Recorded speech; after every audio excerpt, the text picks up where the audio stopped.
Emily. And I'm Joseph. And we are freezing in Pembroke Pines. It's 50 degrees out here, which is not what we're used to. Not at all. I miss the warm and tropical weather of Florida. Me too. And of course, the best part of living in the tropics is the flavors that come with it, like pineapple. So today, we're gonna be making pineapple upside down cookies. But of course, we couldn't do it the normal and boring way, so we'll be doing the deaf and blind challenge. So I won't be able to hear anything. And I won't be able to see anything. So we hope you're ready.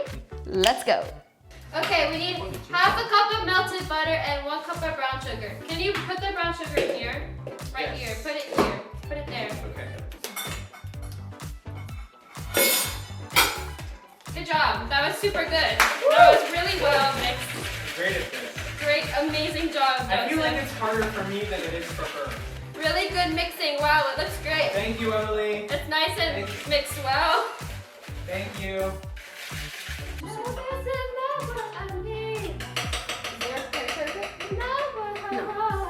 A little bit. Tell me. I'll tell you when to stop. Okay.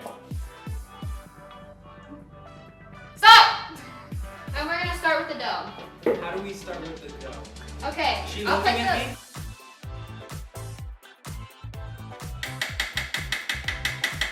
Got it on his arm.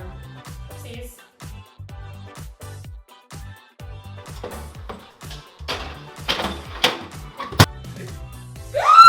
Oh my gosh! Okay, wait. Question mark?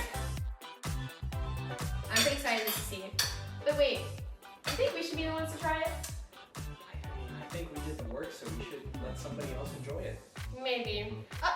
And I know just the people. Are you thinking who I'm thinking? I think I am. Okay, let's go. We have a surprise for you. Oh, okay. Okay, these are Thank you very much. upside down mini cakes. Enjoy. Okay, thank you very much. Oh my goodness. I don't know how to start this. Me neither. I personally would give this an 8 out of 10. I actually really liked it. I liked how the pineapple and the cherry work together with the whipped cream as well. I think that's a good statement. Personally, I didn't really enjoy it. Like, wasn't anything crazy. I've had better in my opinion. And it's just kind of gotten to the point where there's so much I've had in my life that there's so much better. So, 0 out of 10. So, the reviews are in. And I think they enjoyed it. Just as much as we enjoyed making them. And we hope you all enjoyed watching. And we'll see you in the next one. Bye!